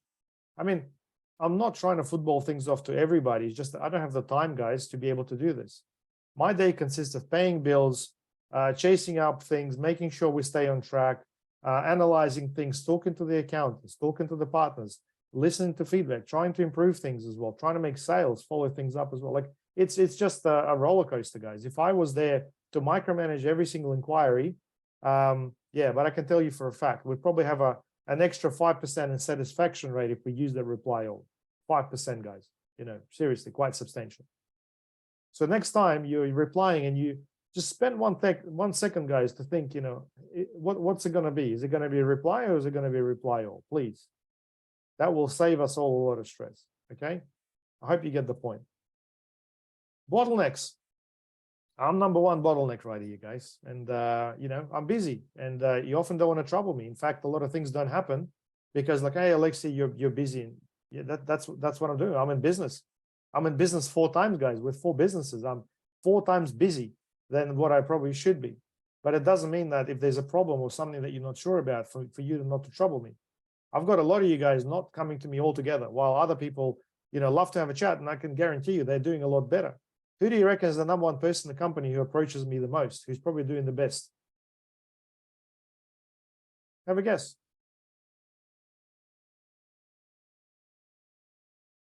Greg Kai. Yeah, well, those guys are doing the best because they actually ask questions and approach me all the time. Is that a simple recipe to success? Trouble Alexei, trouble me, talk to me. Yeah, that's a good point. I mean, that's one that affects me. I often think like, oh, like Alexei's already like busy as hell. I don't want to like stress him out more. Yeah, let's reverse that. Who's struggling and suffering the most sometimes in pain and waits until the very last minute until this shit hits the fan because of this whole thing? Yeah, how about you, Luke, mate? Hiding behind that monitor over there. You guys got to speak up. I told you multiple times, there's nothing wrong with talking. I'll always have a minute for you guys and we'll always take action. I guarantee you that. Yeah, cheers, mate. Can I share a bit of obviously I'm on the one probably speak to Yeah, I'll go get a drink while you're sharing it because it's probably going to be something mind-blowing. So go for it, Kai. Yeah,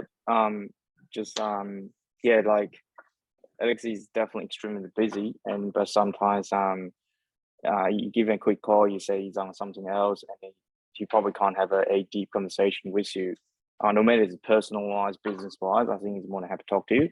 And what I do most of the time, just say book another time on his calendar.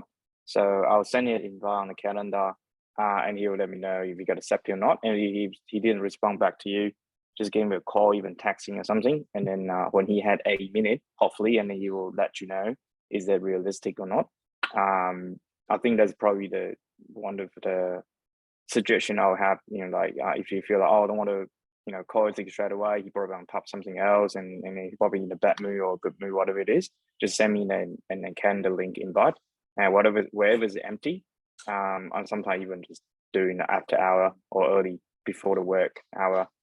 Sometimes you happy to have a chat about that. So, or any other suggestions, like normally you got lots of things on top to him, and I would just write it down, pen and paper. That we normally do, and then just book a time, and then put every single one that in the note, so he knows that in advance whatever research has to be done. So the whole conversation will be more efficient as well. So that's yeah, but yeah, that's my couple of suggestions. Yeah, having an appointment is definitely something that works well. You guys see my calendar, so slot you in anytime you want, before hours, after hours, whatever. That works really well. Another thing is if you don't communicate enough with me straight away, I'd always consider that something bad is going on. So please put something in there to mentally prepare me for it as well. So I want to talk about X, Y, Z, because otherwise, like, fuck, you know, I've been doing one thing all day, and then you guys are going to throw more shit in the fan. And unfortunately, what happens is if you don't speak to me often enough, your requests initiated typically are nothing about good. And you know what? I don't want to be negative and stuff, and I'm not a negative person. But if you keep getting SMSs that are the same thing, you know, it just doesn't make you feel very good. I mean, I could have a laugh by showing you my and Adam's SMS communication. Half of it is just about, I'm feeling sick, I won't be coming into work today, and so on and so on. Like, I mean, if I'm going to get an SMS in the morning from Adam, guess what it's going to be? You know, like, I'd love to get one saying, Alexi, hey, have an awesome day, mate. You know, I hope you're feeling awesome. Or Jack as well. It's never anything like that, but hey, I need a day off. I'm not feeling very well. Well, you know, I don't mean to bring you down, guys, but there's more to talk about as opposed to being sick and not being able to come into work. I'm sure there's a ton of things in relation to what we've spoken about today that can be improved.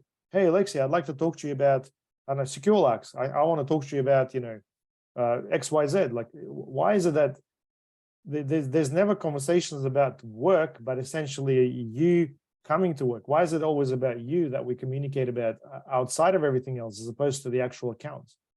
If you guys believe that you can do everything on your own by yourself, well, it's clearly not happening. And I've said to you multiple times, we're a team. We have to work as a team. We have to bounce off one another. Some of you guys are absolutely awesome. Other people are awesome purely because they actually take the tools and you know, get the input of other people around them. That's the way to do things. That's the way to get by. You use your strength and use the strength of people around you. Does that make sense? Yeah. So yep. I'm always busy, guys. Not a reason not to trouble me. I'd rather you call me and talk to me for half an hour as opposed to tell me that account's been running for 3 months and it's not converting. Yes, Kai. One thing I forgot to mention as well. I know some people probably feeling a bit scared when there's something, you know, something bad you discuss with Alexi, and then one mindset I always have is like, yeah, it's a bad thing, but I want to talk to him, and then it's kind of like a effort exchange kind of in my mindset. It's like, oh, right, Alexi can help me with that, and I can do a better job in the future to help him in terms of business or personal, whatever way. So in that case, you don't feel like feeling bad overall. Obviously, it's not really the case, but just like mindset all the time. I think it's worthwhile sharing. Yeah, thanks for that, mate.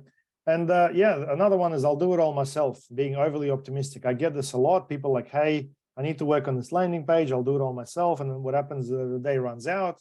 And then 3-4 days later, you touch base on something and hey, it's still not done. I mean, we've got more than enough people to be able to help us with things. We've got the outsource team, the web team. We've got each other as well. But for some reason, I'm still getting a lot of people like, hey, I'll do it all myself. I understand you'll always do it better. And sometimes you have to jump in. But if we're talking about like an ongoing habit and a lot of things piling up and you're always just doing all yourself because you're going to do it best, then you misunderstand the whole idea of the team and scalability. Unfortunately, it's just that. And this is where you need to talk to me about resources, capacities, tools, and whatnot. That's just what it comes down to. Otherwise, things will aggravate to a certain point, like what we have at SEO team right now, where things have to basically just be dealt with differently. And some people really needing a serious conversation to get shit done. I mean, it's just the way it works, guys. I mean, just the way things happen sometimes, you know. Client's busy. So who can relate to this one? A bottleneck. You try to talk to someone, you need something, but the client is busy. Are they that busy? What are they busy with, guys? I mean, I do have 2 clients like this. I've got Roger from THSA and Corey from Best of the Bone. Yeah. And that's fine, but they need to understand the consequences of not being able to communicate with something like that. And we need to have a certain way to communicate with them. Maybe it'll be more concise, maybe it'll be recorded, maybe there's another person. Maybe we need to say, look, okay, I'm sorry to hear you're busy.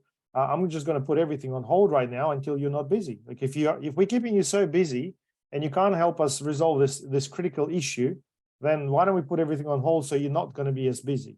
Like I would even go to that extreme because look, there's a joke and everything. Unfortunately, some people are just like that. That's just their nature. They're going to be like super busy and stuff.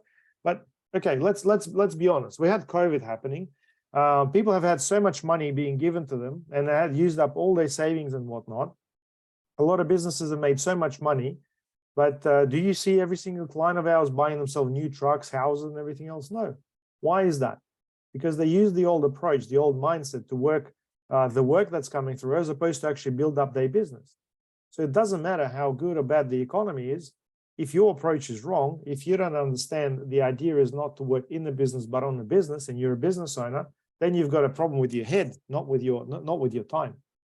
That's the issue. And if that's who you were dealing with, then when you really need to seriously understand how to approach them and maybe, limit some things or even charge them more, because unfortunately, some of the people have their heads screwed on the wrong way, would only pay attention if you send them a bill.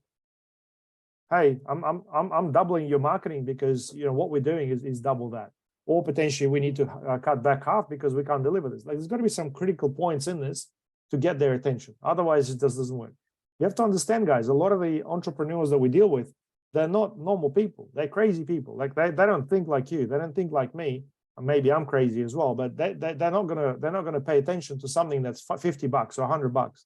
But if you're gonna say you're gonna lose $50,000 if you don't do this, that's going to catch their attention. So guys, this is where you got to be creative. And I'm not saying, hey, Alexei, you've given us all this information, I'm now going to be creative and I'm going to threaten my customers to stop shit. No, bring this up, guys. I want to talk to you about it.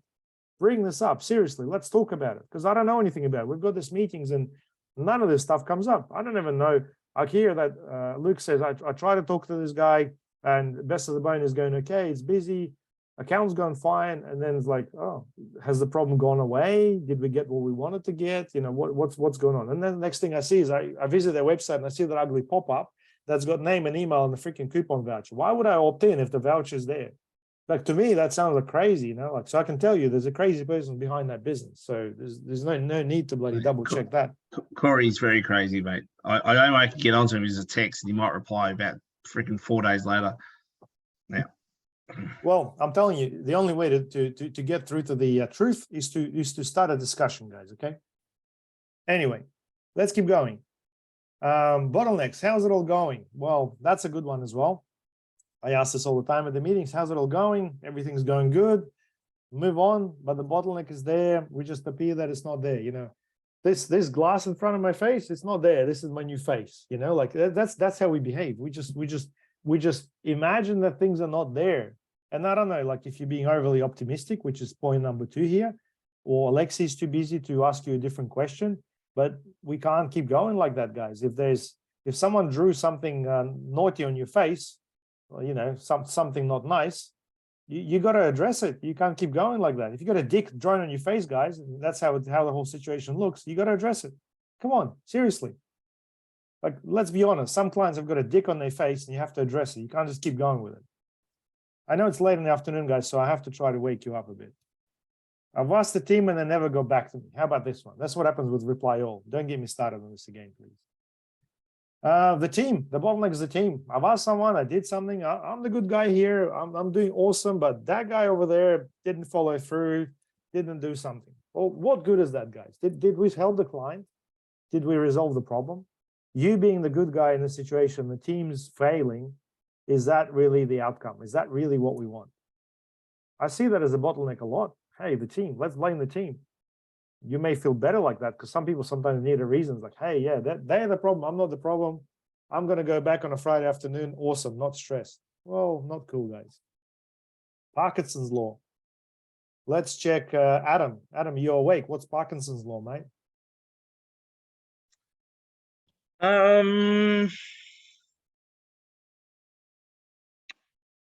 I cannot remember. I know I've heard of it before. I'm struggling to remember what it is. Yeah, it's your favorite way of doing things. Have a think about it. Procrastination? Yeah, it's when something's due in a week's time and you do it like a day before. Yeah, that's Parkinson's law, mate. Okay. Yeah. So what do you reckon? Does that happen a lot? If something's due in a month time, you'll probably start, 28 days before. Or after rather receiving the task. Sometimes, yeah.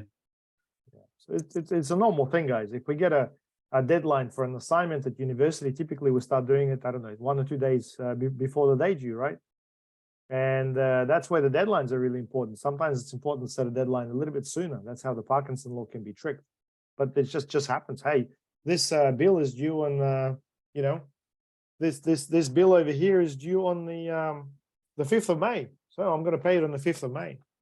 Or maybe later, but it actually has got an interesting thing that, on or before the due date, this bill is actually substantially less. It's $853, and if it's after the due date, it's $922. So the vehicle registration, the Queensland government has somehow identified this as a way to make money. Check this out. You know, Parkinson's law is just driving this whole freaking economy. Hey, we just made an extra, I don't know, 7% out of this douchebag not paying his registration on time. Awesome, isn't it? Yeah. How about your ego, guys? How about, you know, you just always want to be right. You want to be, you know, you want to be the good guy and everything else doesn't quite work out, you know? Like you find that bottleneck sometimes your ego. You want to do things a certain way. It's all about me. It's not about the team. It's just about how I want to do things. Does that come up to be an issue sometimes? Unfortunately, like, even in my case, guys, you know, like it happens, you know, I'm guilty of it. You know, sometimes I want things to be done a certain way, and then I have to really sit down and process things in order to understand that it's not the right thing to do. It's what I want, but it's maybe not the best thing for the business. Hey, let's be honest. I may have recently hired some people that weren't right for the company, but you know, I hope for the best, and I had a different plans and stuff, and you know, we all cope the consequences. My bad, guys. I'm sorry. My ego, you know, I wanted to grow the company and I really wanted to get new people on board. I struggled with that. So I went for whatever I had, and you know, it got out of hand. So ego, guys, that's what it is.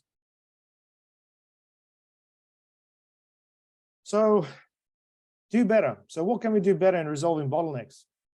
So what can you do to do better? I think that's the first question that you got to ask.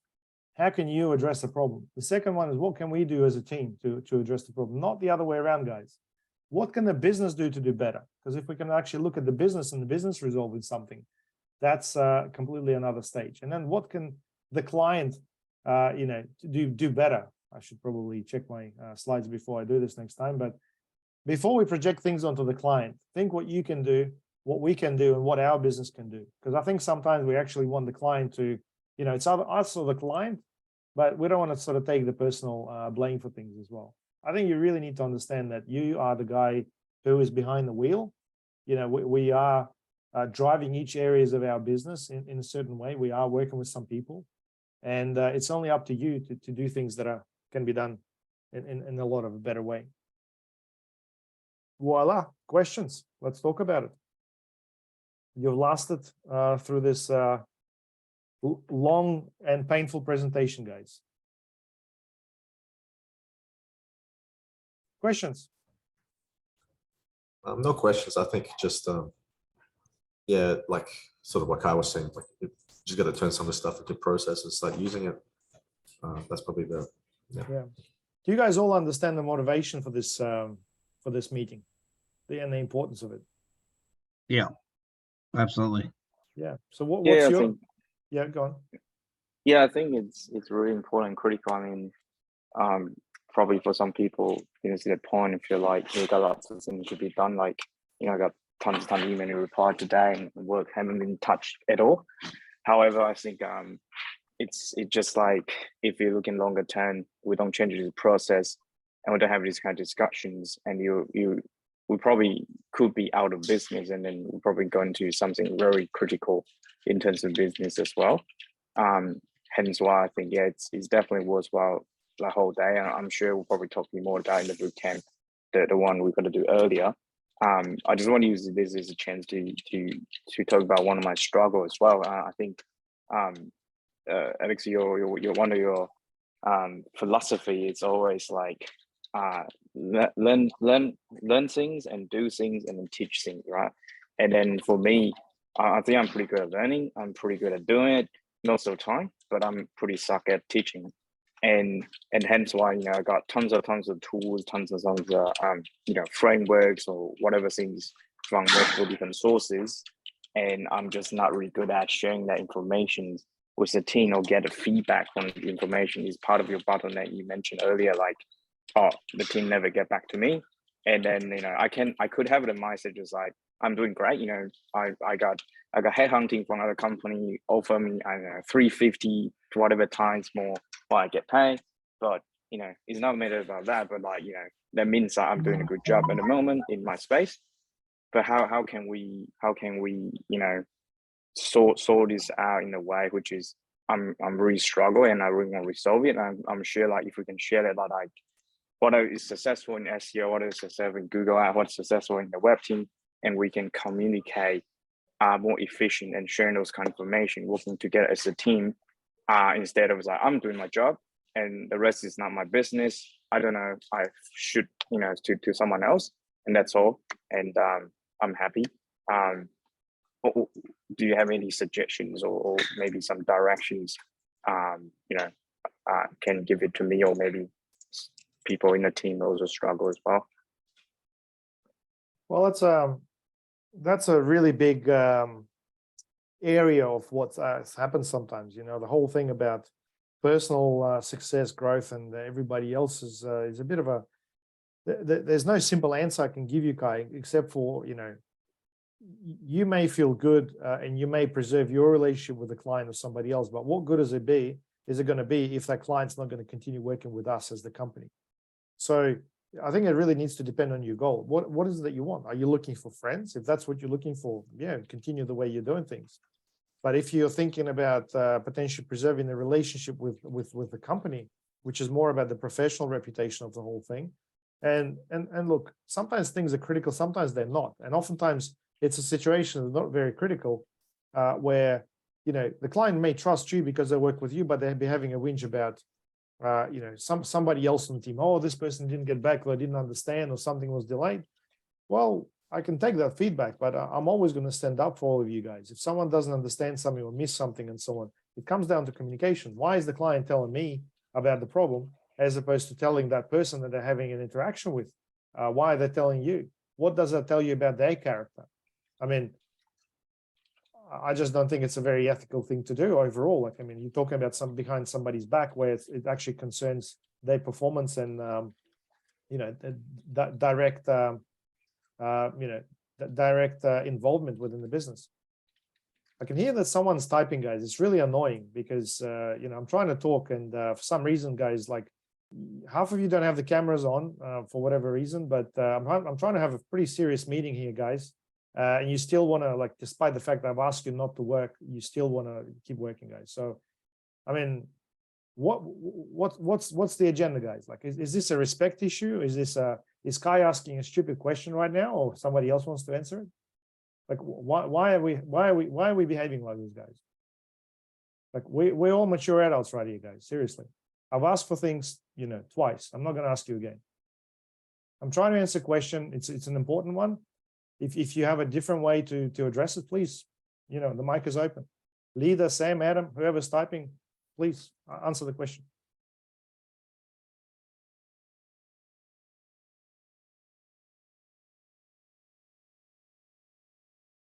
I'm not sure. I'm not sure who was typing. I could hear it as well, or yeah, I'm not sure how to answer the question. So can someone please, apologize or do something about this? Take responsibility for once. I'm not sure in which moment it could have been me when I was taking a note, but I'm not too sure if it was at that moment because later on, you were speaking, which means you shouldn't be hearing my typing in that case because we should all be muted. But yeah, I'm taking notes. Can you please answer Kai's question then?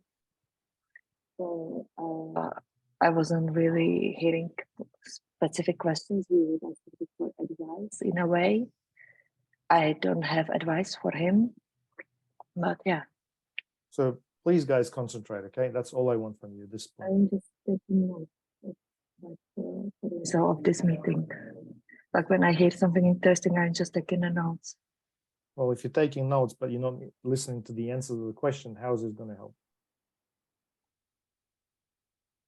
Anyway, guys, the question is, sometimes, the client having a winch, or there's an issue specifically with the client, and you're trying to do things in the way to potentially maintain that relationship, and it's a boundary between the actual business and your personal side of things, and things don't specifically easy to sort of handle. That's pretty much the summary of what you're trying to ask, Kai, right? Yes, and then also a little bit internal team. Let's say if we're working for subsequent with Google and SEO, how can we get a team to be more involved and sharing whatever in the area have a success, as a like integrate marketing communication kind of things, and then we can make the business even better. So it's more like communication, and then instead of a dead silence and everyone just like everything's fine, and then I think the biggest issue, Kai, is that sometimes there's no way to quantify where the business wants to go. Like there's no definitive goal as to, you know, do they want to double their leads or have a specific number in mind, or do they want to excel? Most business owners, like I said, really want things to be done better than everybody else, and the sky is the limit, right? So it's almost like if you're going to go with that, your efforts need to be rewarded and paid for. Because if you're just going to keep going in line with Google Ads or SEO with a client who has the ego to do other things, then you're never going to be able to address that. But overall, I guess what I'm talking about is when this overlaps with conflicts and misunderstandings and so on, you really need to understand that it's more the brand that you really need to worry about and the long-term reputation of the company as opposed to your own. And when you're working on goals and stuff, that also needs to involve team members as opposed to just you. So people may be asking you for the answer to their question, you know, and sometimes you talk so confidently that they actually will listen to every word you say. But most of the time, you know, it may not be the best way to go, because then the follow-up will actually have to come from you as well. The whole thing really just shouldn't be bottlenecked on the one person. That's why we try to work as a team. Anyway, any other questions, guys? I don't know if, I don't really think it's a question, but maybe just a comment. And I think Max said it earlier as well, just checklists. I think a lot of this stuff, like when you were going through like a couple of things like stuff to talk to a client about checking in on, you know, what their business goals are, what their ideal client is, that kind of thing. Just checklists. Yeah, competitor research, like that thing you showed us where you looked at all those things. Like it'd be good to just have like, I think, a list of just dot points, because it'd be hard to, you know, if you're trying to remember 8 or 10 of those things. I've captured all the checklist item, so yeah, I'll share it all with you. There's like 50 questions on there, but yeah, like you can get it all done with phone call. So yeah. Well, guys, overall, the whole idea of this meeting was to create a bit of a foundation. It's basically a foundation for the conversation moving forward, for the checklist and for the ways for us to refine the process. Hopefully, this will help us synchronize us to, you know, us being on the same page. And like I said, you know, we can't address everything, but we can do better. And I'm not going to sit and wait for things to turn sour before we're going to start taking action. And I need everyone's involvement on that. So if you guys are distracted by something else and need things repeated, I have no problem with that. Please hit me up or ask anybody else, because we really need to make sure we're on the same page. I think, you know, you blink and you'll miss something real quick, guys. Things are flying very fast. And with all this automations and all this new tools and stuff, it's going to be a matter of, you know, probably days, if not hours, until something may potentially go sour. So I'd rather start sooner rather than later. But, you know, if you're going to look at anything in relation to ChatGPT on automation, it's the biggest threat to white collar industry that you can think about.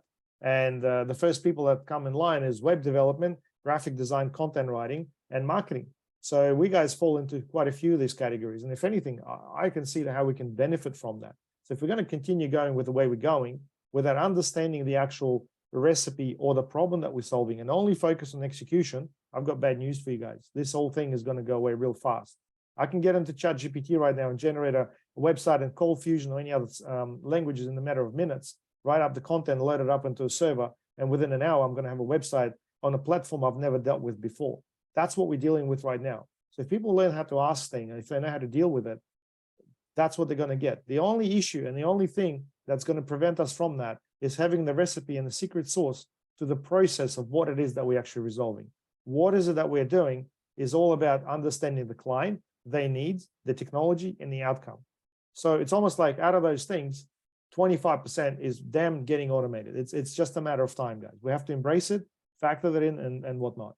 I've spent the last year ramping up the team resources, you know, outsourcing to the Philippines for the SEM team. We've got more people there, getting more people into the SEO, getting more people into the web, building up the whole company, trying to get more resources, despite the fact that everyone's really struggled with this. I've tried really hard, brought new partners on board. I've started new events and stuff like that. We've gone wider, and now the whole thing is going to start to shrink. How we do it is up to us. I feel that we may shrink in terms of the things that we're providing, but we need to shrink the time that we're spending on our current resources, which is going to enable more growth. If you guys trust me, and if you understand the seriousness of what's happening in 2023, we as a company have been growing year on to like every year by at least 5 to 10%. Our best year was about 30%, I think back in 2014. when I got the business coach.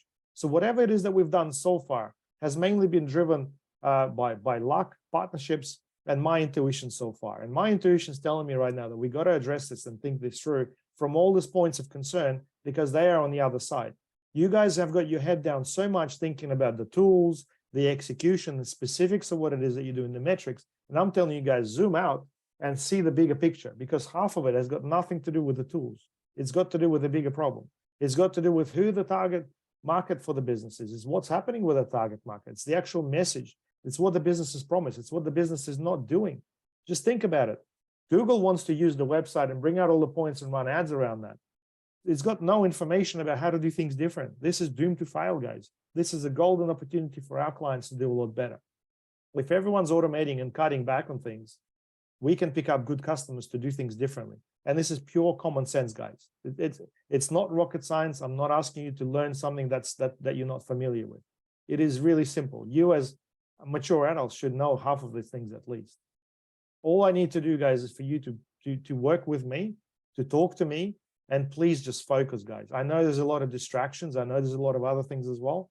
I want us to succeed, guys. I want us to all move forward. I've been able to grow, slowly but surely, every single person in this company, personally and professionally. I've been able to increase revenues. We've passed COVID, guys. Like, a lot of companies folded. A lot of companies from 15 years ago are no longer around. They do other things. They specialize in things that are not related to marketing. They just picked the business and started working in that. We're still going, guys.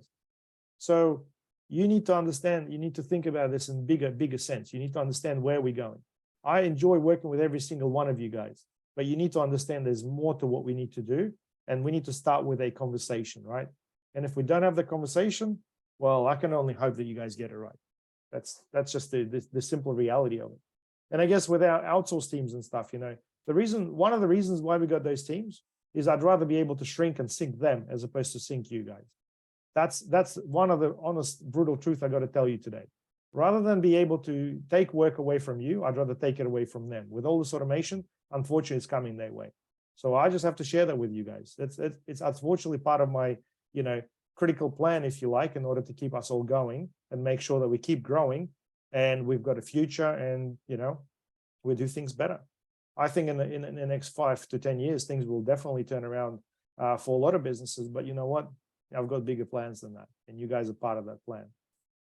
So any last questions, guys? Anything else you want to ask? And excuse my abruptness, guys. I'm just feeling like shit. I'm having waves. Like, I've got high temperature right now, and I still have to go pick up the kids and have to swing by the office because I really hope that I can get to see some of your faces. But are there any last questions or remarks or anything else according to this presentation? You go ahead. I just want to thank Alexi. I know you're very sick. Yeah, thanks for putting together this. And then I know it's cost business money, but I think it's nice to have things to be done and sharing this insight and plan with the whole team. I think that's a big difference compared to other companies as well. Thanks. Well, I guess, Kai, it's not a cost. It's an investment more than anything else.